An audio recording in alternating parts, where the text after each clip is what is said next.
Fala pessoal, eu sou o Diego Souza, esse é o nosso canal Falando de Flu e hoje a gente vai trazer as informações do pós-jogo de Fluminense e o Sun, teve entrevista do Renato, tem algumas observações que a gente tem que fazer e pontuar aqui para te deixar bem informado. Mas antes de a gente trazer tudo que você precisa saber, eu queria pedir sua ajuda. Se você não é inscrito no canal ainda, se inscreve, dá essa moral pra gente, a gente está lutando para chegar aos 13 mil inscritos aí, então sua inscrição aqui vai nos ajudar a chegar aos 13 mil. Deixa o like também nesse vídeo, como eu falo em todos os vídeos. Quando você deixa o like aqui, o YouTube entende que esse conteúdo é relevante, vai entregar para cada vez mais tricolores e você vai estar ajudando a gente chegar à meta dos 13 mil. E tem duas opções aqui. Uma é hypar o vídeo. Ao lado do comentário aqui, se você arrastar para o lado, vai estar hypar o vídeo.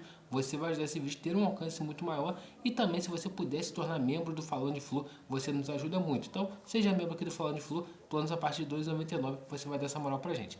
Agora, sem mais delongas, bora pro vídeo de hoje. E vamos começar falando um pouco do que o Renato falou no pós-jogo da vitória do Fluminense sobre o Santos, 4-2, um jogo que a gente imaginava ser um jogo fácil, mas no final se desenhou um jogo muito difícil. O Fluminense conseguindo a virada ali no finalzinho do jogo e depois até conseguiu fazer mais um gol para garantir a vitória. O que a gente pode falar primeiro? O Renato, primeiro, ele fez muitas mudanças no time, algumas até que eu não esperava, principalmente nas laterais, né?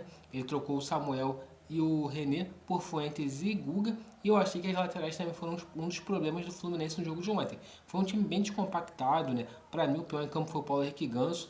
O Germancano também fez uma partida muito abaixo, né? E eu até fiquei meio assim porque eu defendi muito a entrada do Germancano e do Paulo Henrique Ganso. Por quê? Para mim, o Paulo Henrique Ganso ia conseguir ter um controle de bola no meio de campo, que iria impedir do jogo entrar numa correria, e o Germancano iria aproveitar as oportunidades que teve.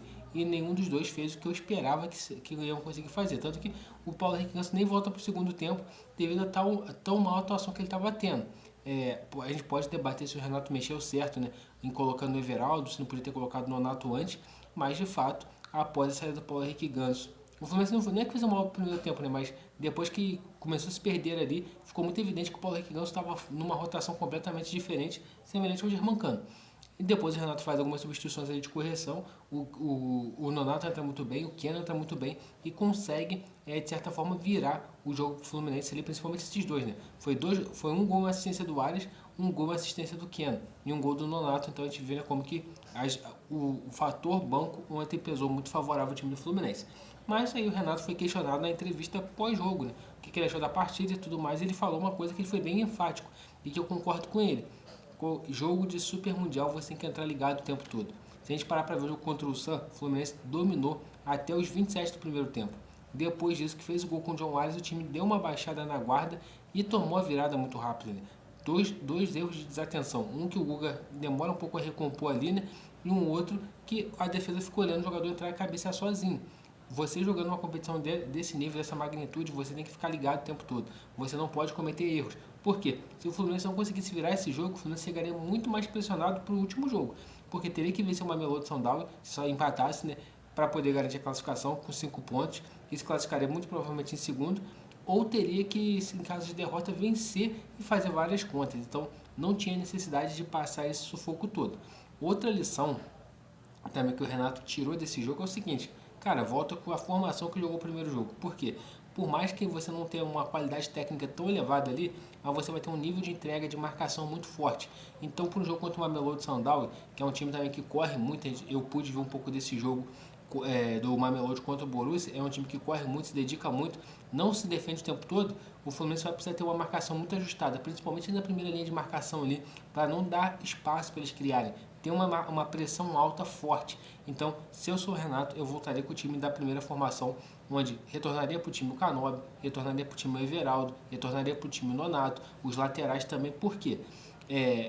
O Canobi, ele vai entregar mais fisicamente que o Serna, né? O Serna a gente viu que ele não consegue entregar tanto, mas eu ainda acho que talvez um time bem encaixado, o Serna poderia fazer essa primeira linha de pressão alta. O Everaldo, ele corre muito mais que o Germancano. E aí é um debate que eu vou até gravar um outro vídeo hoje ainda para falar sobre isso. Qual que é a diferença de você jogar com o Germancano e você jogar com o Everaldo? Eu acho que hoje o Everaldo entrega mais que o Germancano. Nenhum dos dois está entregando gols, mas o Everaldo pelo menos entrega um pivô, entrega uma marcação mais alta. Então eu acho que o Everaldo vai ser fundamental, né? Ele entrar para o contra o Mamelodi para a sequência da competição, tá? Até o Cano conseguir voltar à sua plena forma, a rotação ideal, eu iria de Everaldo. E eu acho que o Renato aprendeu com essas lições nesse jogo de hoje que ele vai fazer alguns ajustes na equipe pro jogo contra o Mamelodi para não ceder o espaço que cedeu para o Sun hoje. Porque ceder espaço para o Mamelodi, é claro que você vai ter uma dificuldade maior para conseguir vencer o jogo, porque o Mamelodi é mais qualificado que o Sun. Outro ponto que talvez, né, serve de alento para a gente, que talvez seja bom, é que o time do Mamelodi não vai ser igual ao time do Ulsan. O time do Ulsan fez uma linha de 5, uma linha de 3 e uma linha de 2, ou seja, numa retranca muito forte. O time do Mamelodi, eles vão sair para jogar. Eles vão deixar espaço também para a gente poder jogar. E quando eles deixarem espaço, você vai ter um John Wallace livre, com liberdade para poder criar, para poder jogar. Então isso pode ser bom. Mas é claro, você não pode dar os mesmos vacilos que a gente deu contra o Ulsan. Algumas chances que o Ulsan perdeu, o Mamelodi não vai perder. Então você sabe que você entra um pouco pressionado, que precisa vencer, né?